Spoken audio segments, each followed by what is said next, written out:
première question. Avec le micro ou sans, si vous avez une voix qui porte. Moi, je voudrais bien vous demander, les jeunes que vous emmenez, comment les choisissez-vous? Ou bien est-ce que pour venir avec vous, faire vos voyages Oui, ok, ouais. Voilà. Je vois, oui. En fait, ce sont des jeunes que je rencontre à travers les écoles où je vais, que ce soit professionnels, techniques ou en général. Voilà, c'est les jeunes que je rencontre dans les AMO, donc je vais aussi d'ailleurs vendredi, il y en a qui viennent chez moi, ils viennent à 15 avec leur éducateur. Donc les AMO, c'est les jeunes en décrochage scolaire, hein, où on essaie de les remettre un peu sur les rails. Donc chaque année, je fais ça avec différentes. Donc voilà, c'est tous les jeunes que je rencontre un peu partout, dans les mouvements scouts aussi. J'ai eu quelques scouts qui sont venus. Donc partout où il y a des jeunes, moi j'y vais quoi, avec mes activités et tout ça. Et à chaque fois que j'y vais, je leur dis, voilà, il y a un projet de prévu pour les vacances. Hein, si vous voulez venir, on part 8 jours, on va là. Et ils s'inscrivent. Et parfois on doit refuser parce que bon, il n'y a plus de place dans les camionnettes. Et donc voilà, vous savez, j'avais un projet, je me disais peut-être que j'aurais suffisamment là d'argent en don pour acheter une ancienne ferme, un peu comme m'a fait Guy Gilbert en France, mais faire ça ici en Belgique avec des jeunes, nos jeunes qui vont les plus mal, les plus abîmés de notre société, essayer de faire un projet comme ça et leur mettre d'autres valeurs dans l'esprit et revenir à la base avec des animaux et tout. Bon, maintenant ça vaut ce que ça vaut, hein, mais ça peut marcher et moi j'aurais envie de finir sur ça, mais j'ai pas l'argent pour acheter même une ferme que plus personne veut. Donc si vous connaissez quelqu'un qui a une ferme et qui ne la veut plus, moi je la veux bien. Pourquoi pas cette approche de le dire à gauche et à droite? Oui, on avait déjà eu un projet, c'était en France, c'était 60 000 € avec 10 hectares, mais quand on a été la voir, c'était une ruine. Ah, oui. Puis le mec a changé la d'avis, il ne voulait plus investir parce qu'il pensait que ça allait rapporter de l'argent. Mais non, ça il faut enfin on ne s'est pas bien compris quoi. Hein. Si c'est pour investir dans l'espoir que ça va être rentable, non, ça n'a rien à voir. Ici, l'argent c'est pour les jeunes et après les faire travailler avec nous et qu'ils aient un petit pécule en sortant. Si c'est pour apporter des bénéfices à quelqu'un qui a investi, ça ne m'intéresse pas. Je ne suis pas un commercial quoi. Donc cette ferme je ne l'ai pas. Mais c'est dommage. Une autre question? Ah, là-bas, dans le fond. Je viendrai après. Oui?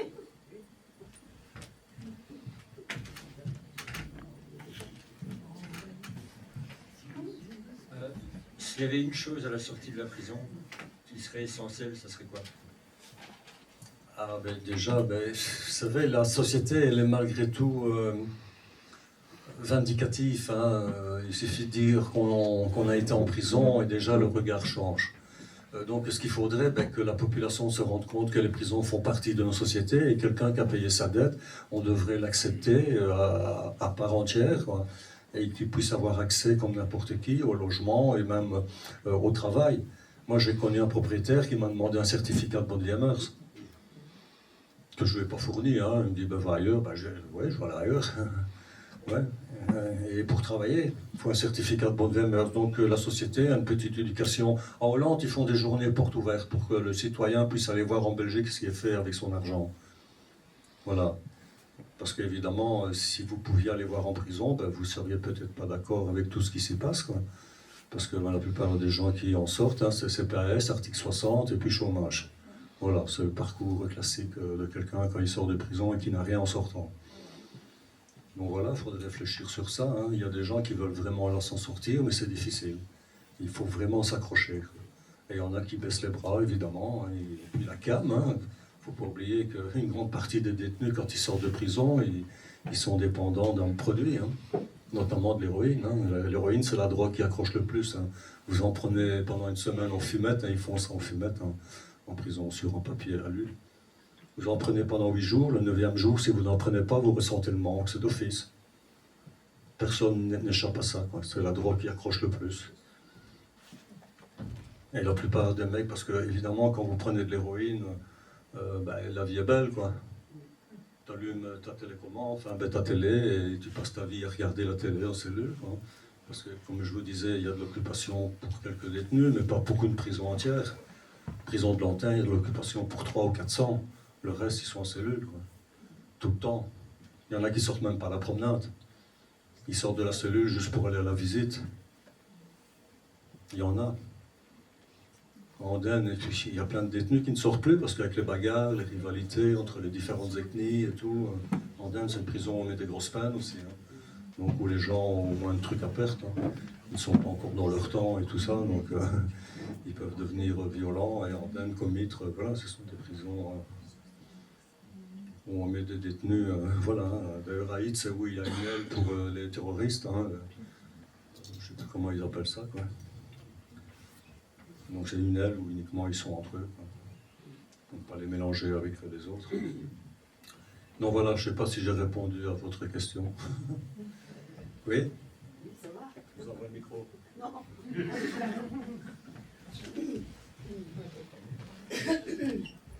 Merci. Ce que je voudrais savoir, vous avez bien passé 27 ans en incarcération, en prison, en cellule. Je me demande comment vous avez pu tenir le coup. Comment, dans des moments, vous avez dû avoir des moments pénibles, douloureux. Oui, mais c'est les évasions qui me maintenaient. Ce sont les évasions aussi qui me maintenaient en vie, parce que préparer, voilà, ça donne de l'espoir, ça donne de l'énergie. Et moi, j'y croyais à fond, donc j'étais super excité et ça me maintenait en vie, oui. Donc les évasions, puis la guitare, bien sûr, plus tard, hein. Mais aussi les bouquins, je lisais beaucoup, donc les bouquins sont intervenus où je pouvais m'évader. À un certain moment, j'arrivais à mieux lire, où je me commençais à m'attaquer à des classiques et tout ça, même si je ne comprenais pas tout. Hein.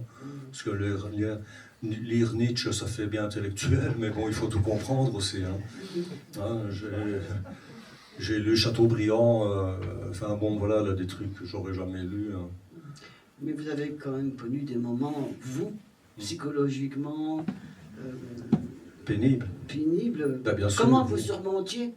Justement, comment vous l'imagination, surmontiez? beaucoup. Je me souviens quand j'étais à l'asile et que je me retrouvais dans cette cellule de sécurité, quand ils me détachaient, ben, je me mettais par terre avec la couverture et je m'imaginais que j'étais en camping. Et je me fais, ouais, j'ai beaucoup d'imagination. Vous faisiez du cinéma, quoi. Ouais, voilà, je me crée un petit monde. Je peux rester sur une chaise et me réfugier dans mes rêves, quoi. Je peux rester au milieu d'une foule sans voir personne. Oui, parce que 27 ans, c'est pas 6 jours. Hein. Ah, ça marque, hein. Bon, j'ai eu des coupures, hein, qui m'ont coûté cher d'ailleurs, ces coupures. Mais oui, alors j'ai une force en moi que je ne soupçonnais pas. Parce qu'effectivement, quand vous vous retrouvez attaché dans les camisoles de force et tout ça, tabassé par les surveillants, se faire cracher dessus, ils crachaient dans ma pouffe. Hein. Oui, c'est la police qui, quand ils venaient m'extraire pour les auditions, qui s'arrêtait pour m'acheter à manger, quoi. Parce que moi, je ne mangeais pas, évidemment, si tu craches dedans. Et vous aviez des occupations quand même. Des occupations, je veux dire... Travailler. On peut avoir des occupations, il y a des ateliers. Oui, il y a des ateliers, mais encore fallait-il qu'on me prenne. Moi, avec mes évasions, les surveillants n'étaient pas trop d'accord de me prendre dans leur atelier. Il y a des outils et tout. Et en prison, on fait vite des couteaux, hein, il y a des meules, il y a des tours. Même celui qui s'y connaît bien pourrait fabriquer une arme à feu avec une tour. Hein. Je ne sais pas si on dit un tour ou une tour. Un tour, voilà. Pas que j'ai essayé, hein, mais je savais qu'on pouvait le faire. Oui, bien sûr. Et ben, je vous conseille de prendre des voitures maintenant avec la radio. Hein. Oui, voilà. Oui. Non, avec des clés USB, non. Merci.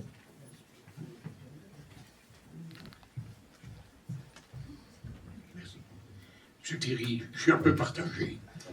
La première réflexion que je voudrais faire, c'est vous féliciter pour les objectifs qui sont atteints et que vous voulez atteindre avec votre SBL Extramuros. Et en venant ici, j'aurais souhaité avoir un peu plus d'explications sur votre expérience en prison. La seule personne ou les seules personnes dont vous avez parlé en bien, ce sont les aumônières catholiques ou l'aumônier catholique et une aumônière. Merci, je suis conseiller moral à la prison d'Arlon et à Saint-Hubert. Donc, voilà. Moi, je vous donne une baguette magique et vous êtes demain ministre de la Justice. Qu'est-ce que vous allez faire pour améliorer le sort des détenus? Ouvrir la porte. Mais oui, bien sûr. D'ailleurs, j'ai eu des conseillers moraux, certains qui m'ont accompagné, notamment à Namur, Émile, enfin, il est décédé, je crois, maintenant, aujourd'hui.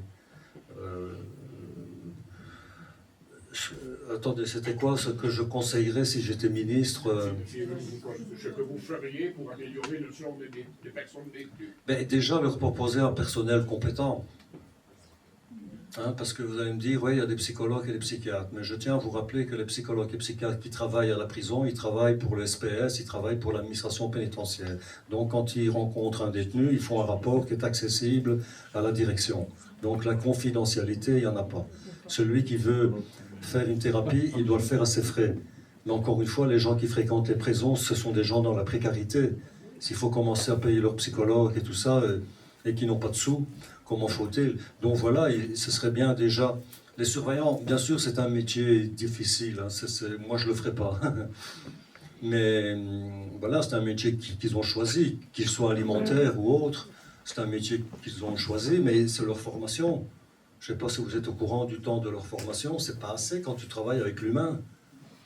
Vous savez, il y a des tests qui ont été faits aux États-Unis, à Oxford, à l'université, par un professeur qui a séparé ses élèves à la moitié surveillants et la moitié détenus. Ils ont dû arrêter. Voilà, et je pourrais encore même, hein, quand ils ont tourné le film Le débarquement avec John Wayne et tout ça, ils se sont aperçus après une étude que ceux qui avaient un grade, ils avaient tendance à se prendre au sérieux et matraquer ceux qui n'étaient que soldats, quoi. Voilà, apparemment c'est propre à l'homme, mais hein, La Rochefoucauld disait aussi, hein, donnez-leur une arme, un semblant de pouvoir et un uniforme, et vous provoquerez leur fantasme. Donc il faut être bien dans sa tête, et ça, il faut une formation, évidemment, psychologique et tout ça, et puis il y a peut-être même des surveillants qui n'ont rien à faire là. Parce que le premier contact qu'a le détenu, c'est avec le surveillant pour la société. Et parfois ça se passe mal, hein. Il y a des gens bien sûr, heureusement, mais il y en a aussi vraiment que ça craint un peu, hein. Vous savez, je vous rappelle, il y a quelque temps, 20 surveillants de la prison de Saint-Gilles, quand elle était encore ouverte, ont été condamnés pour mauvais traitement. Ils se faisaient appeler l'escadron SS. Enfin, avec quel état d'esprit ils viennent travailler? Si c'est pour venir casser la du détenu, tout ça, voilà, s'ils n'ont rien à faire là, quoi. Donc une meilleure formation, il y a du personnel compétent, donc des psychologues qui feront des travaux individuels avec les détenus, hein, sur chaque niveau. Pas une psychologue ou deux pour toute une prison. Là, elle ne sait rien faire. Sauf de l'évaluation. Donc voilà, et des éducateurs spécialisés avec une branche spéciale pour la prison. Parce qu'il ne suffit pas d'être éducateur. Il faut connaître les mécanismes de la détention et tout ça, même entre détenus, voilà, pour s'infiltrer avec nous, quoi. Donc voilà, il y a plein de choses à faire comme ça. Laisser rentrer plus d'ASBL, laisser rentrer plus la culture. Voilà, intéresser les gens autrement qu'à travers un écran de télévision. Puisque maintenant, c'est leur seul échappatoire, c'est cet écran de télévision. Alors qu'on pourrait faire... Moi, je vois ce qui se passe chez les Vikings, chez les pays nordiques, en Finlande, en Islande et tout ça. Ils ont des bons programmes. Ils ont un taux de récidive qui devrait nous faire rougir. Nous qui arrivons tout doucement à 70% de récidive en Belgique. Vous voyez ce que c'est, 70%? Hein, il manque plus de 30% pour faire 2. Donc voilà, plus d'un détenu sur 2 recommence. On pourrait se poser la question, pourquoi? Ben, moi je vais vous dire, hein, ils se sentent exclus encore quand ils sortent. Ils sont exclus en prison et quand ils sortent, il y en a quelques-uns qui arrivent à s'en sortir, puisque 70, donc il y a 30% qui arrivent à s'en sortir. Ben, je trouve que c'est trop peu, que la prison est un échec. Elle n'a pas atteint son objectif. Si son objectif c'était punir, ben, ça c'est fait, ok, il n'y a pas de souci. La prison c'est une privation de liberté de mouvement, d'aller et venir, pas le reste. Mais malheureusement, il y a tout le reste. Il y a tout le reste qui fait que les gens, quand ils passent en prison, ils sont tellement abîmés que c'est difficile après de les remettre sur les rails. Hein. Il faudrait faire tout un travail, mais la plupart ne le font pas parce que c'est à leurs frais et tout. Voilà, comme je vous dis, ils se retrouvent au CPS, puis article 60, et après chômage. Voilà, il y en a qui s'en sortent, oui, mais il faut le vouloir. Moi, j'ai réussi, hein, j'ai été travailler, même si c'était la plonge, j'ai beaucoup aimé ça. Donc c'est l'état d'esprit, mais l'état d'esprit, on peut le travailler en prison aussi. Avec des groupes de discussion et tout ça, et pouvoir se remettre en question. Et la culture peut faire beaucoup de bien. Hein. Vous savez, hier, on a été accompagné là des textes, parce qu'il y a des concours d'écriture en prison. Donc, et ça fait 2 ans qu'on va à la foire du livre et qu'on présente ça avec les lauréats. Et hier, on a fait ça 2 fois à la Maison de la Culture à Evere, donc des textes récités par des comédiens de théâtre. Et moi, à la gratte, quand même. Donc voilà, parce qu'ils ont le droit d'écrire, mais ils ont le droit aussi d'être écoutés et lus. Donc c'est partager ça avec tout le monde, montrer qu'il n'y a pas que des marques du trou en prison. Hein. Il y en a, mais ils sont en minorité. Il faut penser à tous les autres. Et voilà, maintenant, c'est un peu utopique de penser que, ben oui, moi, ça fait 20 ans que je suis dehors et je me dis, matériellement, oui, ils ont plus de trucs en cellule. Ils peuvent même acheter une PlayStation. Bon, c'est bien, ils font rentrer leur shit à la visite et PlayStation. Voilà. Ils attendent le jour de la libération. Et quel travail à... Encore une fois, il y a des petits trucs qui se font, mais c'est toujours avec des ASBL extérieurs. Et ce sont des petits modules. Encore une fois, je reviens avec ça, la prison de Lantin, il y a un peu plus de 1000 détenus, il y a de l'occupation en cuisine, ceux qui font à manger, tout ça, dans les ateliers de production ou des petits modules de formation. Il y a de l'occupation pour 300 ou 400. Donc il y en a au moins 600 qui restent en cellule à rien faire. On pensait qu'une chose, aller à la promenade, trouver de quoi, un petit bout, ou, un petit paquet, quoi, un petit paxon, quoi, et monter en cellule, télécommande, et puis voilà, quoi. Il n'y a pas du boulot pour tout le monde, il n'y a pas de formation pour tout le monde, il n'y a pas. Donc voilà, il y a des gens qui n'ont rien, qui ne reçoivent pas de mandat.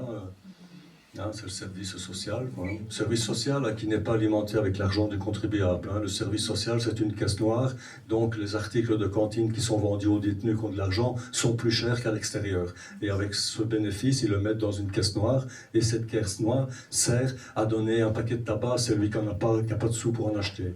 Il sert, cette caisse aussi, à donner une télévision à celui qui ne sait pas se la louer. Parce que celui qui n'a pas de sous, il n'a pas de télé. Et une plaque chauffante, c'est pas gratos. Un frigo non plus. Maintenant, dans les nouvelles tôles, oui, je pense que... Ah, non plus. Donc voilà, tout est payant. Vous pouvez acheter de la viande, un morceau de filet pur, des crevettes, du homard, tout ça, vous pouvez acheter. Ils ont une cantine de pâtisserie, mais il faut des pépites. Déjà que vous payez plus cher que dehors. Donc cette caisse est alimentée par l'argent des détenus qui savent cantiner. Donc jamais par là, avec l'argent parce que j'ai déjà lu ça, tu imagines, quand ils n'ont pas de tabac, on leur en donne sur notre compte. Ben non, c'est pas sur ton compte. Enfin bon, voilà, il y a toujours des gens qui ne seront jamais d'accord avec tout le monde, et ça je peux comprendre. Donc voilà, la prison c'est un véritable enfer, c'est pas le Club Med, il y en a qui le disent parfois, c'est le Club Med tellement ils sont bien. On devrait mettre les retraités et mettre les prisonniers dans la maison de retraite. Ah ben qu'ils le fassent, ça pourrait être sympa ça. Ils ont des activités, ils ont des soirées dansantes et tout, ce serait sympa ça l'hospice. Donc voilà, mais c'est comme ça, si les gens de bonne volonté pouvaient se donner la main, on pourrait se faire des trucs. Mais voilà, on a des ministres que je trouve incompétents. Le dernier, vous savez, celui qui fait pipi sur les camionnettes de police. C'est plus son nom, la Quick, là. Voilà, les petites peines inférieures à 3 ans n'allaient plus en prison, c'était adapté. En heure d'intérêt général, bracelet, c'était adapté, donc c'est bien. C'est une bonne loi. La prison est-elle nécessaire à chaque fois pour punir quelqu'un? On peut punir autrement. Donc voilà, c'était une belle loi. Les petites peines, tout ça... Voilà, Quick, lui, il a décidé tolérance zéro. Maintenant, les petites peines, c'est ce qui encombre encore une fois les prisons, surpopulation. Les petites peines vont en prison. Donc le mec, il a 3 mois à faire, il a trouvé un boulot entre-temps, soit un appart, va en prison. Et en prison, tu ne reçois pas ton salaire. Il n'y a que les ministres ou les hommes politiques, quand ils tombent en prison, ils gardent leur salaire. Les autres, non. Vous perdez tout. Et votre appartement, si vous ne payez plus le loyer. Donc voilà. Pourquoi a-t-il fait ça? Et après, il a démissionné, voilà, il a refilé ça à un autre, et l'autre fera la même chose. Quick, il a visité une fois une prison à Namur. Et déjà, il est imbibé de la science infuse, il connaît tout. Ben non, ça ne marche pas ainsi, et on verra le prochain. Je n'ai pas beaucoup d'espoir à ce niveau-là, parce qu'on devrait donner plus la parole à des gens de terrain qu'à un ministre qui ne sait pas de quoi il parle, quoi. Mais ça ne viendra jamais, Et vous allez voir, avec le gouvernement qui se prépare tout doucement, il ne faut pas oublier que certains présidents de partis veulent augmenter les peines, veulent rendre l'accès à conditionnel plus difficile. Voilà, il faudrait que les détenus commencent à se révolter autrement, comme ça se passait avant, où il y avait des mutineries, parce que quand on ne donne plus la parole aux détenus, ils se font comprendre autrement, Bon, maintenant, il y a de moins en moins de mutineries parce qu'on les endort aussi en prison, télévision, médicaments, la cam. À la limite, on la rend presque comme on veut. On ne peut pas dire qu'il y a vraiment une chasse de drogue en prison, Parce que les surveillants ont la paix aussi, le mec qui est pété en cellule. Puis il a sa télécommande, il se met juste à la fenêtre, si c'est pour fumer, pour pas que ça tente, mais les surveillants, ils sentent, Ils sentent que... Voilà, mais on laisse faire. D'ailleurs, j'avais fait une émission en prison à l'époque, où même le psychiatre disait, mais si on leur donne pas ça, il faut prévoir un escadron de la police, quoi. Parce que voilà, il y a des gens qui prennent de la drogue tous les jours en prison, des médicaments qui sont donnés par le psychiatre. Le psychiatre en prison, c'est surtout un distributeur de médicaments aussi. Vous voulez de la méthadone, vous allez voir le psychiatre. Oui, je prenais de l'héroïne. Vous prenez beaucoup? Oui, hop, voilà, t'as ta méthadone tous les jours. Mais non, parce que la méthadone, c'est fait pour diminuer et arrêter. Là, c'est fait pour entretenir. Voilà, et c'est un peu ce qui se passe. Donc, il y a des choses qui sont proposées, mais bon, il faut voir ce qu'on en fait. Donc voilà, il faudrait que les prisons puissent devenir un jour, c'est utopique, je me rends bien compte, que les prisons puissent devenir un jour un tremplin. Voilà, et qu'on puisse revoir le code pénal. Je pense qu'il y a plein de choses C'est vrai qu'on a encore des lois de Napoléon.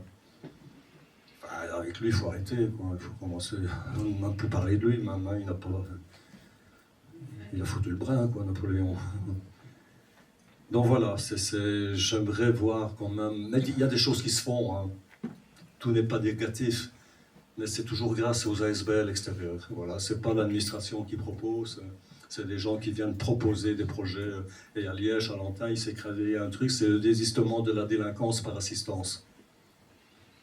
Donc quelqu'un qui décide de se désister de la délinquance, qu'il arrête, mais qui a besoin d'aide, psychologue, tout ça. Donc il y a tout un service qui s'est créé à Lantin. Et il y a même une dame avec une ASBL.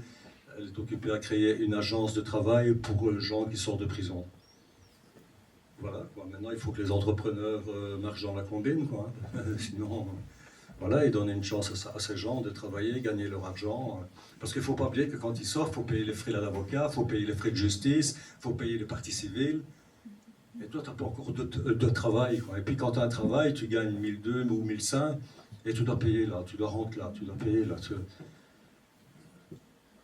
Donc voilà, comment fait-on? Mais si maintenant on laissait, puisque M. Boucher veut remettre tous les détenus au boulot, à 80 cents de l'heure, ça peut être sympa, non? Parce que c'est surtout ça, quoi.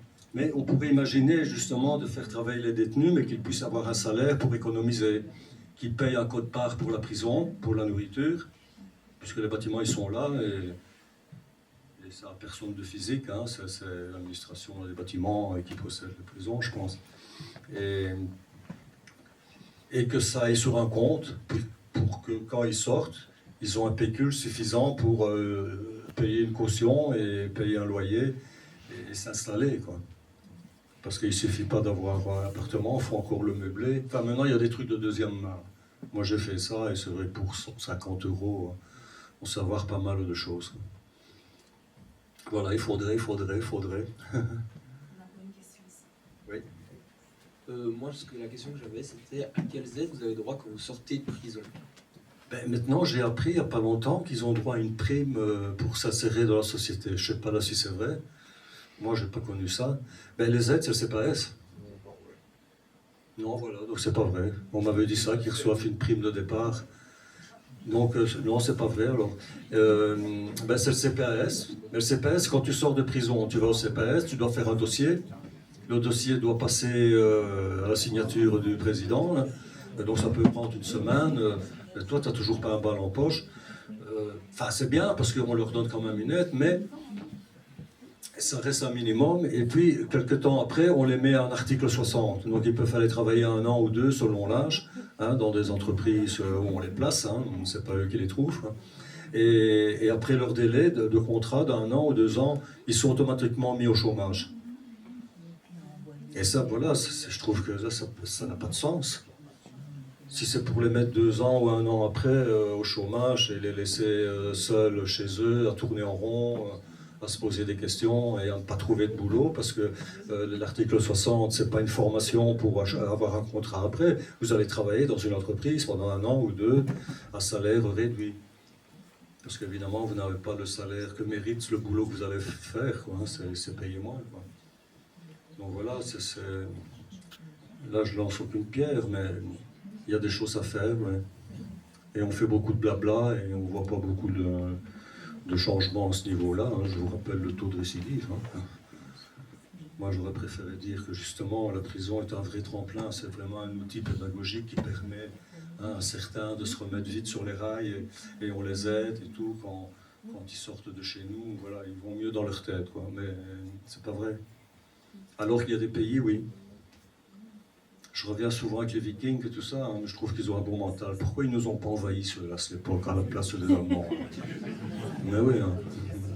Parce que même dans les écoles là-bas, hein, j'ai suivi des reportages, j'estime que ça se passe mieux, ils sont plus pédagogiques, ils font des choses un peu plus intéressantes, même avec les plus petits et les plus jeunes, tout ça.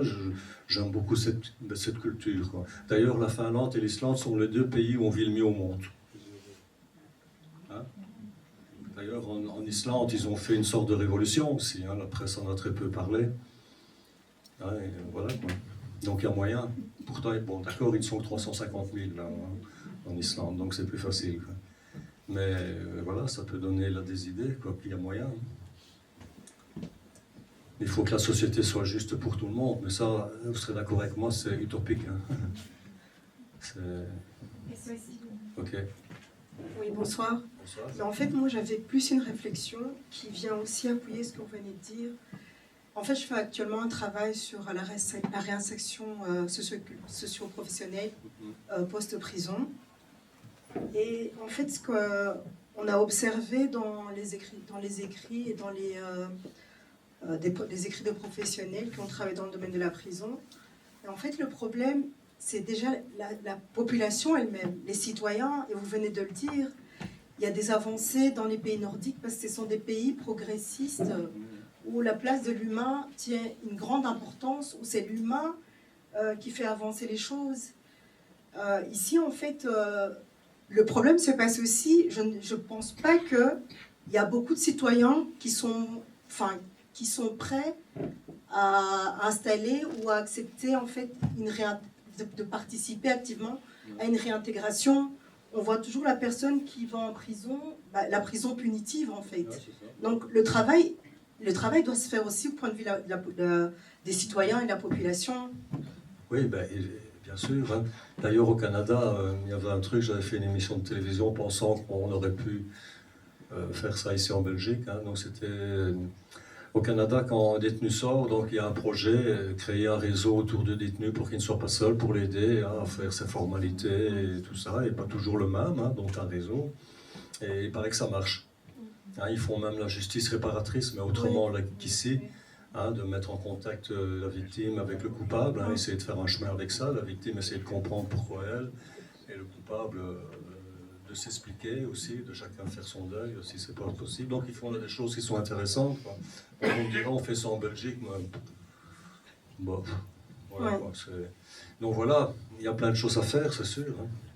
Et je pense que des soirées comme ça, mais c'est des échanges comme ça, il faut les multiplier en fait. Mais c'est ce que le CAP essaie de faire avec tous ces événements pour la journée nationale de la prison, quoi. Hein, puisque ça dure pendant une semaine, donc il y a ça un peu partout. Hein. Jeudi, moi je serai encore à Charleroi pour ça, quoi. Et après on aura des débats évidemment avec les gens qui viennent, toujours dans l'espoir que ça va changer un jour, que les gens vont comprendre et qu'ils se diront qu'effectivement nos prisons faisant en sorte que les gens qui sortent n'y retournent plus. C'est l'avantage de tout le monde, hein, je veux dire. Parce que quand ils récidivent, ils recommettent des délits, donc... Question ici. Oui, voilà. Oui, moi j'ai une question. Déjà, merci beaucoup pour le témoignage, vraiment très très... Il n'y a pas de mots pour le décrire, c'est vraiment... Je suis très contente d'être ici, de vous entendre. J'avais une question par rapport aux conditions de vie des détenus. Vous avez parlé aussi de la qualification du personnel et notamment des gardiens de prison. Les personnes qui vous ont brutalisé à l'époque n'ont jamais été inquiétées de ça. Et alors, une sous-question, c'est est-ce qu'il y a une évolution par rapport à ça entre l'époque quand vous avez vécu les choses et maintenant la surveillance en fait par rapport aux gardiens de prison et ce qui se passe aussi Oui, bon, j'espère que oui, mais bon, je dis, je suis sur des groupes dans différents sites sociaux, avec des groupes formés par les femmes de détenus, épouses de détenus, enfin, de familles de détenus. Voilà, il y a toujours des trucs qui se passent. Hein. Il y a certains surveillants qui ne sont pas bien, parce que, voilà, pour moi, ils n'ont rien à faire là, ils font plus de dégâts qu'autre chose, quoi. Donc, et c'était quoi votre question encore là, parce que... Mais c'est dans votre cas précisément, les gardiens qui vous ont brutalisé en Non, représailles ils n'ont de pas... votre... non, hein, Il y a des articles de presse qui ont été faits à l'époque, notamment par le journal Pour. Vous n'avez peut-être pas connu ça, le journal Pour. Donc c'était un des seuls journaux qui prenait ma défense, en disant que ce qui se passait à la prison de Mons, c'était une justice parallèle. Parce que ce qu'on subissait, surtout moi, parce que j'étais le tireur, voilà, donc on a dénoncé ça. On a été devant le Conseil d'État, à Bruxelles. Donc les avocats ont fait le nécessaire. Et le Conseil d'État a déclaré qu'il reconnaissait que les conditions de détention étaient très difficiles, mais que c'était justifié par leur caractère dangereux de ma personnalité, et que c'était par mesure dont on a été débouté. Et payer les frais de procédure que je n'ai jamais fait. Et donc voilà, et c'est vrai que oui, j'ai été brutalisé, j'ai été attaché dans la camisole de force, j'ai été tabassé, mais non, jamais personne n'a été condamné. Il ne faut pas oublier qu'avec cette évasion où j'ai blessé ces personnes, le ministre Gold est descendu et a donné des médailles. Enfin, donc voilà, enfin, c'est bien, hein, ils ont une médaille. Ils n'ont pas eu de sous, hein, ils ont juste une médaille. Quoi. La médaille de Léopold III, je crois. Ou deux, ou un, enfin, je ne sais pas, je ne connais pas bien la famille. Donc voilà, mais c'est difficile de faire condamner un surveillant. Vous savez, moi j'ai connu des morts de détenus suite à des interventions du personnel, que ce soit à Lantin, Jamioul, il y a eu ça pratiquement dans toutes les prisons. Ben, ils sont acquittés, hein. Même quand il y a mort d'homme. Hein. Ils sont acquittés. Hein. À Lantin, quand j'y étais encore, ils sont intervenus à 10, bon le mec est mort, ils sont passés au tribunal et ils ont été légitime défense. À 10 sur un mec. Quoi. Mais c'était Superman. Hein. Voilà, et à Jamioul pareil, hein, intervention à l'annexe psychiatrique pour mettre un mec au cachot. Quand il est arrivé au cachot, le mec était mort. Ils sont passés au tribunal, ils ont été acquittés. Voilà, c'est comme ça que ça fonctionne. Je ne connais pas beaucoup de surveillants qui ont été condamnés suite à un mauvais traitement. Hein. Si, les 20 à Saint-Gilles, qui se faisaient appeler l'escadron SS, ils sont passés au tribunal. La directrice a eu une suspension prononcée. Oui. Oui, il y a encore une question ici. Ok. Bonsoir. Je voulais savoir si à votre sortie donc de prison, vous aviez été accompagné par une ASBL pour pouvoir vous réinsérer dans la société. Vous aviez déjà essayé avec les aides de la prison ou vous aviez directement abandonné en sachant que ça ne se passait pas bien avec les gardiens et l'environnement, on va dire? Oui, c'est un peu ça. Je n'ai pas été suivi par une ASBL, je ne le souhaitais pas vraiment. Mais j'étais bien accompagné là quand je suis sorti. Hein, pour vous donner une idée, j'ai habité d'abord à Braine-de-l'Alleud où il y avait une aumônière que j'avais connue à Nivelles et j'ai même été jouer de la guitare là encore à la messe pendant 1 an. Après j'ai arrêté. Quoi. Donc ni par une ASBL, ni par les fonctions de la police Non, eux sûrement pas. Prison, okay. Non, non, rien. Mais je suis sorti avec un bon mental pour la réinsertion. Hein. J'ai tout fait vraiment, et c'est pour ça que c'est ça qu'il faut travailler. La résilience, ça se travaille aussi. Hein. Donc voilà, il faudrait des animateurs, des orateurs qui aillent en prison aussi pour essayer de faire rentrer ça. Vous savez, il y a un atelier de rap qui a été créé à Ytre, hein, et j'ai le DVD, celui qui rentre en contact avec moi, comme le théâtre en prison, ben, ça fonctionne. Et à Ytre, quand ils se sont inscrits, c'était des textes avec des insultes et tout ça, et après ils se sont aperçus qu'en parlant comme ça, on ne va pas les écouter, ils changent leur langage et tout, et après ils font un spectacle, et on s'aperçoit que, ben, qu'on a tous du bon en nous, il suffit d'aller le chercher. Et ça c'est du travail, mais il faut s'y mettre. À Andenne, quand ils ont ouvert Andenne, ils ont fait une section, la 2B, je crois, pour mettre des gens où là, les surveillants ouvraient, fermaient les portes et surveillaient, mais c'était du personnel qui venait pour s'occuper des détenus. Ils apprenaient même à faire de la cuisine, enfin plein de choses intéressantes, quoi. Et surtout à ne pas rester devant son écran de télé. Et toutes les journées, ils étaient occupés avec des éducateurs, tout ça, quoi. Là, ils ont même essayé là, des sections anti-drogue, ça n'a pas marché. Ils ont envie de fermer, quoi, parce que la drogue est importante en prison, elle est déterminante même. Hein. D'ailleurs, je me souviens, en Andenne, il y avait eu une mutinerie, et greffe des surveillants, tout ça, donc il n'y avait plus de visites. Et le directeur de chevalerie, pour ceux qui l'ont connu, donc je ne citerai pas son nom, qui l'a connu, là, de chevalerie. Non, il a été à Namur, il a été dans différentes prisons. Et il était passé dans toutes les cellules, avec tout un tas de cartes téléphone à 200. À l'époque, c'était des cartes à 200 francs belges. Et il donnait une carte à chaque détenu en disant « Vous pouvez téléphoner à votre famille, il y aura visite samedi, dimanche, et il n'y aura pas de fouille. » D'ailleurs, je l'ai même dit à une émission de télévision, il était sur le plateau. Là. Je dis, ah, vous vous souvenez, là, quand on est passé dans les cellules avec les cartes téléphones, là, pour dire qu'il y aurait des visites et pas de fouilles. Ça veut dire quoi, ça? Donc voilà, la drogue, on la laisse rentrer. Hein. D'ailleurs, maintenant, les fouilles, c'est juste au détecteur. Hein. Donc la drogue, elle ne sonne pas. Hein. Donc voilà, quoi. Donc... la drogue fait d'énormes dégâts. Il y a des gens qui rentrent qui n'en avaient jamais pris quand ils sortent de là. D'ailleurs, un texte que les comédiens ont récité hier, c'est ça, et le mec il disait dans son écrit, je suis rentré en prison, ben, j'avais jamais fumé un joint. Et quand je suis sorti de là, voilà le résultat. Il disait même, j'étais dans une cellule avec 2 autres, ils m'ont obligé à tirer sur le joint. Donc voilà, hein, vous savez, il y a des gens qui se font malmener par les autres détenus aussi, hein. Il y a parfois des viols aussi. Hein, donc voilà, c'est un univers très fermé entre eux et il se passe beaucoup de trucs merdiques aussi. Il ne faut pas oublier que tous les gens qui y sont, c'est des gens à problème. Hein, donc quand ils se retrouvent entre eux, souvent je dis, vous imaginez un poulailler où il n'y a que des coqs. Hein. Donc ça peut vite démarrer pour un rien, pour un truc. Vous savez, l'arme préférée à des détenus, c'est une paire de chaussettes avec des piles dedans, là, des grosses piles. Hein. Ils s'en servent comme d'une matraque, ça casse une tête. Hein. Ah bah oui. Désolé. Ils font des couteaux, tout ça. Il y a quand même une certaine violence, même dans nos prisons. Hein. C'est vrai qu'on a tendance à voir aux États-Unis, qui font des... Ici c'est différent, mais il y a quand même une violence. Donc voilà, il y a plein de choses à faire en prison, mais certaines se font, heureusement. Il y a des gens de bonne volonté à travers des ASBL qui viennent faire du bon travail en prison. Quoi. Donc merci à eux de donner de l'espoir à certains, comme les visiteurs aussi de prison, hein, pour les gens qui n'ont pas de visite, aller passer de temps en temps 1 heure ou 2 avec un détenu. Quoi. Avant, on pouvait même recevoir des colis de Noël.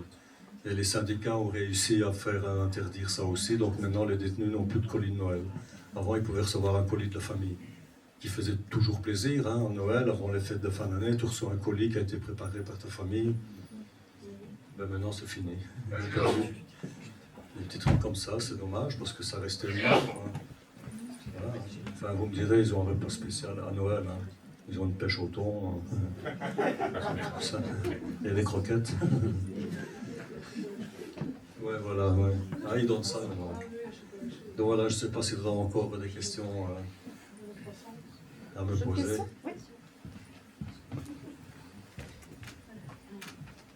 Voilà, bonjour. Je suis la maman d'une fille qui est en 5e, mais pas primaire, secondaire. Et je voudrais peut-être avoir votre témoignage, puisque vous êtes là, en profiter. Qu'est-ce qui s'est passé à l'école pour que vous vous ennuyiez comme ça? Parce que quand je vois les textes que vous avez lus, la culture que vous avez, etc., eh bien, je serais heureuse de savoir ce qui s'est passé là-bas. Ben, à l'école, c'est pas que je ne lui plaisais pas, c'est parce que c'est dans ma famille que ça n'allait pas bien dans ma tête. Ça n'allait pas bien dans ma tête. D'ailleurs, à l'école primaire, mon seul ami, c'était un jeune, il s'appelait Gérard, il avait eu la polio. Donc il marchait avec tout un appareillage électronique. Personne ne jouait avec lui parce qu'il ne savait même pas jouer au football. Hein, avec ça. Donc moi, j'étais souvent avec lui. Non, je n'étais pas plus bête qu'un autre, mais je pense que c'est l'ambiance qu'il y avait chez moi qui m'a un peu isolé. Puisque ça a bien été en première, en 2e, en 3e, en 4e et en 5e, là j'ai calé.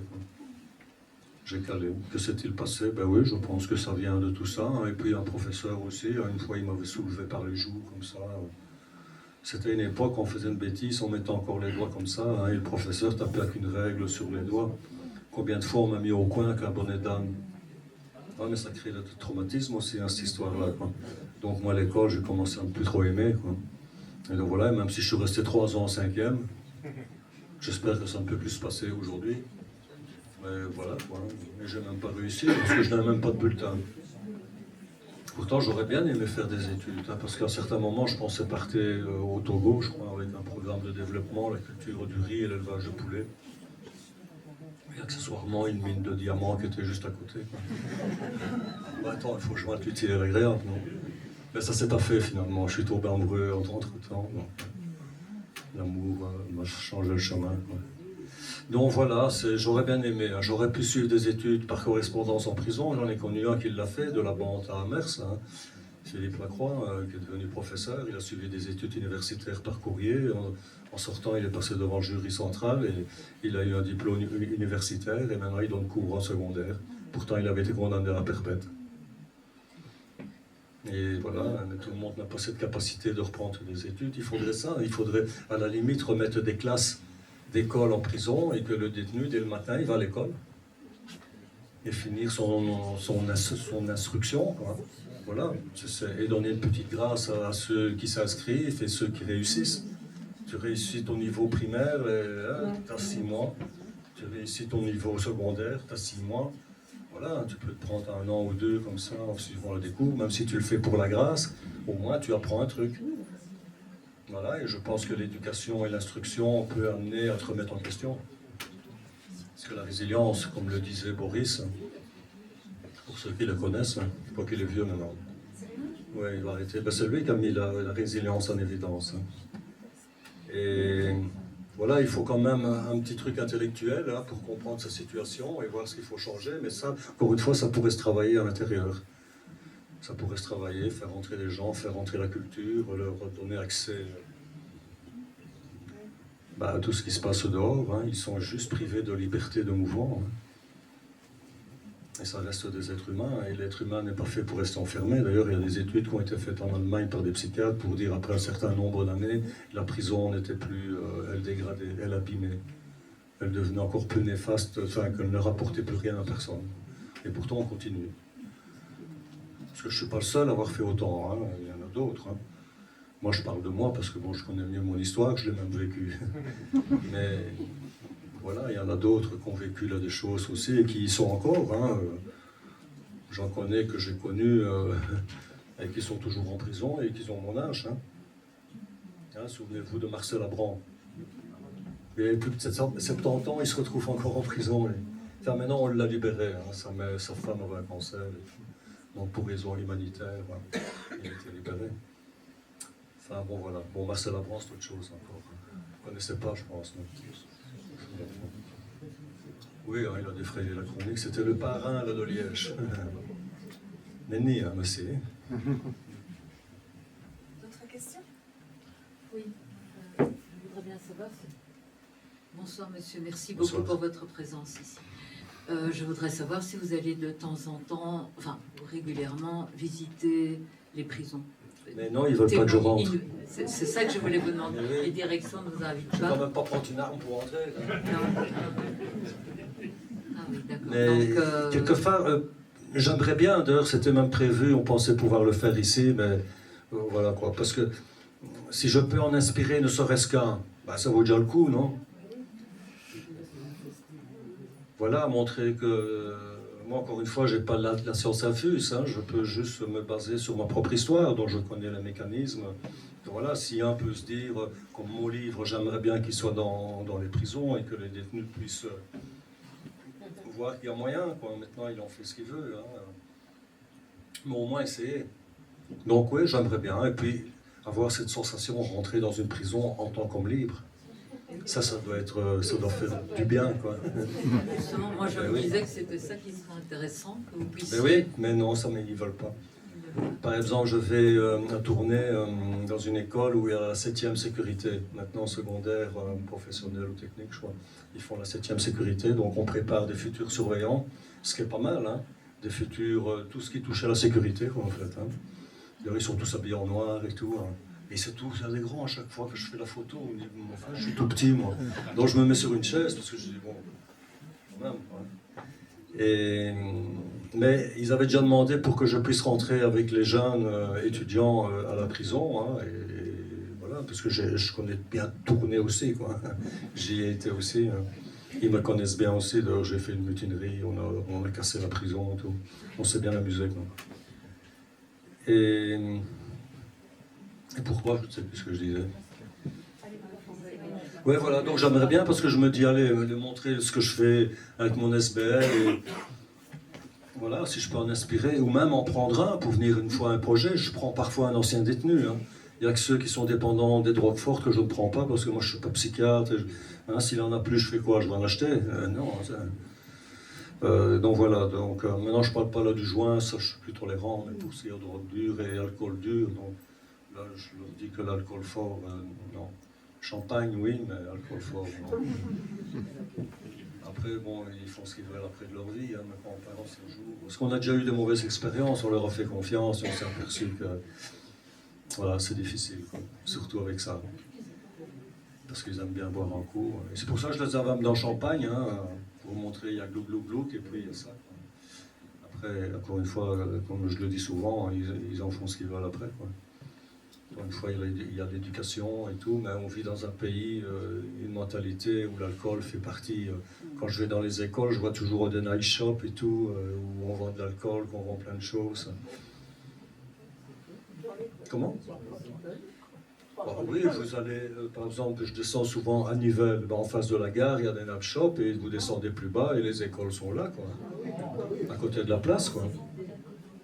Ah, c'est peut-être pas juste à la sortie de l'école, à la porte, parce qu'il n'y a pas d'établissement là pour le faire. Sinon, ils le feraient peut-être, quoi. Parce que je vois beaucoup de jeunes, hein, quand l'école est finie, ils fréquentent beaucoup ces night shops, hein, qui, eux, ont pris la combine. Hein, ils achètent des trucs les moins chers et ils les revendent le double du prix. Ce qu'on appelle les paquis. Là, ils ont compris la combine. Hein, ils se sont dit, voilà, en Belgique, ils sont fous. Tu achètes un truc, tu le vends 2 fois le prix, ils l'achètent. Ouais. Il est 10h moins 5. Est-ce qu'on se donne encore 5 ou 10 minutes pour quelques questions? Sinon, je fais passer les chapeaux, ou alors l'un n'empêche pas l'autre.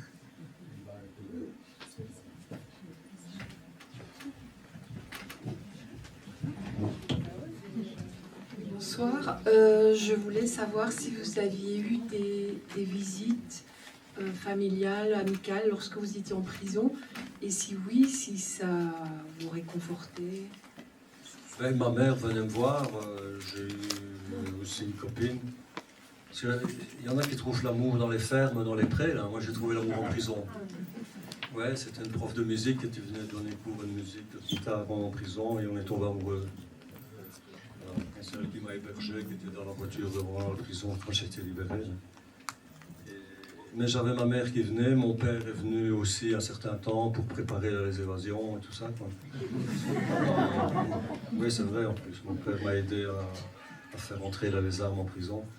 Donc j'avais amical, non, j'avais pas vraiment, parce que les amis à l'époque n'étaient pas autorisés, avec la famille là direct, qui pouvait venir aux visites, quoi. Après, il fallait faire de demandes et tout, donc voilà, j'ai pas eu beaucoup de visites, mais j'en ai eu quand même. Non, mais surtout ma mère, ben oui, ça me faisait plaisir, parce que en plus, je pouvais lui demander de me rentrer n'importe quoi, elle le faisait. Et je profitais un peu de ça aussi. C'est moche, hein, mais bon. J'ai dit, tiens, maman, essaie de ramener ça, tu le caches là et tu me le donneras après dans la salle. Voilà, comme j'ai fait avec mon père. Hein. Là, j'ai envoyé mon père, ma mère et ma soeur en prison avec mes évasions. Pour complicité. Pas pour moi, hein, pour mon ami, qui n'était pas de la famille. Donc, là, c'était plus le lien là direct. Parce que, en fait, vous pouvez aider quelqu'un à s'évader quand vous êtes de la famille si vous ne commettez pas de délit. Hein. Ici, j'ai commis des délits en le faisant, donc c'est autre chose. Donc, oui, j'ai eu là des visites. J'ai eu un visiteur de prison aussi à Arlon. Et dans d'autres prisons, en Namur, parfois, je faisais venir un visiteur. Hein. Parfois, ça se passait bien, parfois, ça se passait pas bien. Quoi. Parce que, bon, on n'est pas obligé non plus d'accepter des remarques et tout ça. Il y en a qui viennent pour réconforter et partager un truc avec un détenu, quoi. Donc j'ai eu quand même quelques personnes, ouais. Mais des personnes extérieures à la prison, hein. Bon, c'est vrai que moi c'est plus les aumôniers qui m'ont aidé, sans être croyants. Donc ils ont été humains avec moi. Et c'est pour ça que je dis aux futurs professionnels, restez humains, sinon vous allez mal le vivre. Hein. Quand on reste humain, c'est plus facile, quoi. Même si c'est pas facile, hein, je comprends qu'il y ait beaucoup de surveillants en burn-out qui se mettent à la mutuelle après avoir travaillé 6 mois parce qu'ils s'imaginaient quoi que c'était le Club Med. Hein, il y en a qui se font insulter, paf, ils se mettent à la mutuelle, quoi. Ben, ce sont des détenus, il y a des gens qui sont mal élevés aussi, mal éduqués, hein, il y a des agressifs, il y a de toutes les sauces, quoi. Donc c'est pour ça la formation, être préparé à ça. Si tu te mets à la mutuelle à chaque fois qu'on te dit un petit truc moche, voilà, ce sont des détenus. Moi, j'ai connu un détenu au souper, il a jeté sa cruche d'eau chaude au visage du surveillant. Donc ça peut arriver aussi. Qu'il ait eu tort ou raison, voilà, il l'a fait, et le surveillant était brûlé, c'était de l'eau chaude quand même, hein, pour faire le café ou le thé. Hein. Donc qu'il se passe des trucs comme ça. Il y a parfois des agressions aussi sur le surveillant, mais bon, il faut voir ce que provoquait le surveillant aussi pour que les détenus pètent les plombs. Hein. Mais ça se passe. De là, une formation. Hein. Et pourquoi pas une formation de self-combat pour justement pouvoir intervenir. Parce que là, ils n'ont pas. Hein. Vous savez, en quelques semaines de formation, on n'est pas ceinture noire de judo après. Hein. Bon, voilà, il faut du temps pour bien former.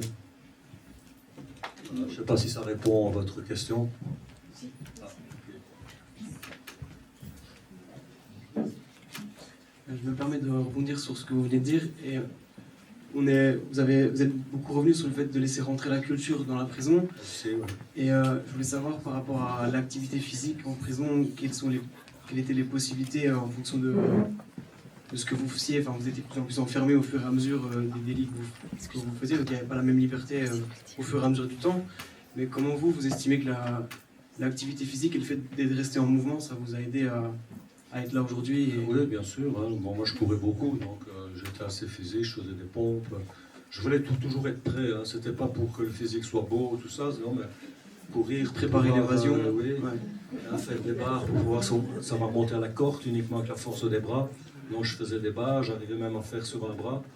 Donc je travaillais vraiment ça. Et courir. Hein. Quand j'étais en régime normal, je courais tous les jours pour être en forme. Maintenant, ils ont des salles de sport. Hein. Donc ils peuvent se faire des muscles et tout. Hein. Et où ils sont chacun de leur côté, ou vous estimez que le fait d'arriver à créer une dynamique collective autour du mouvement ou de l'activité physique, c'est... Oui, non, ça je faisais pas. C'était moi individuel, j'allais pas à la salle, je me mélangeais pas, je ne jouais pas au football avec eux non plus. Okay. Moi je courais, je faisais ma gym et mon sport. Mais je faisais pas d'autres sports en prison. Mais c'était déjà pas mal, parce que courir tous les jours et faire des tractions. Hein. Ouais. Mais il y en a maintenant, ils se font là, des physiques incroyables, ils peuvent acheter les produits, hein. Tu vois, des gros bidons, hein, qui mélangent avec de l'eau ou du lait, hein. Donc les protéines. Ouais, mais au bout d'un an, tu vois tous les trucs qui poussent. Mais ils ne courent pas très vite, à mon avis. Non, mais bon, alors tu le vois au préau. Hein. Des coques, hein. On a tous des muscles. Donc c'est assez marrant à voir, hein, parce qu'il y en a, bon, ils prennent ça au sérieux, ils peuvent aller souvent à la salle de sport. Hein. Donc maintenant, il y a des salles de musculation dans beaucoup de prisons. Monsieur Thierry, oui. Bonsoir, merci pour votre intervention. Nous venons de parler de la formation des agents pénitentiaires. Alors je remonte un petit peu dans le temps par rapport à ce que vous avez dit tout à l'heure à propos d'agents pénitentiaires. Il ne faudrait tout de même pas que l'opinion soit répandue que les agents pénitentiaires peuvent faire tout n'importe quoi et en toute impunité en prison. Hein. Il y en a qui sont poursuivis, il y en a qui sont condamnés, plus ou moins sévèrement, c'est toujours une question d'appréciation. Donc ça c'est une chose. Deuxième chose, la formation des agents pénitentiaires, c'est un des problèmes qui est un des secteurs qui est à financer par le pouvoir public. Hein. De la même manière que le sont la formation des agents, la formation des détenus pour ceux qui le souhaitent, une occupation des détenus, des soins, particulièrement les soins médicaux, les soins psychiatriques, tout ça n'est pas financé. Si on parle de trouver un petit peu d'argent pour financer quelque chose, on va dire maintenant, on va construire de nouvelles prisons. Si on ne fait que ça, ça ne servira à rien du tout. Je pense que tout le monde sera d'accord là-dessus. Vous l'avez dit, le taux de récidive est de 1 sur 2. Faites de nouvelles prisons, elles seront vite remplies, et la délinquance va encore augmenter. Voilà. Récidive avec une population carcérale plus importante, voilà, ça c'est mathématique. C'est mathématique. Voilà. Mais maintenant, quels sont les partis politiques qui vont vouloir exiger, pour entrer dans le gouvernement, de financer la prison? Je n'en connais pas. Non, mais bien sûr, vous avez raison de le souligner. Hein, et je pense que ça n'ira pas mieux avec le gouvernement Arizona. C'est marrant qu'ils aient trouvé ce mot-là, hein, Arizona. Donc on va voir ce qu'ils vont faire, hein, parce que j'ai déjà eu là des échos de ce que les présidents veulent, notamment pour la justice. Voilà, c'est pas bon, quoi. C'est pas bon, mais on verra. Hein. On verra. Mais je doute qu'on donne plus d'argent. D'ailleurs, j'ai même remarqué, en allant à la maison de transition en Gain, où j'ai été il y a quelques semaines, que maintenant la surveillance est confiée à une entreprise privée, une entreprise internationale. Et les surveillants se font appeler coach de ville. Et ils sont en civil.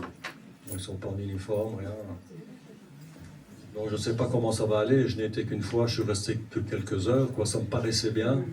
Donc maintenant, on va voir ce que ça donne, hein, ces maisons de transition. Mais encore une fois, ça reste des petites structures. Ils ne savent en prendre que 15 à la fois. Et on est en combien? À 12 ou 13 000. Donc voilà, il y a du travail. Quoi. Une dernière question pour terminer? Oui. Non. Il y a ma voisine qui voudrait avoir quelques notes de guitare, si possible. Ah, la guitare.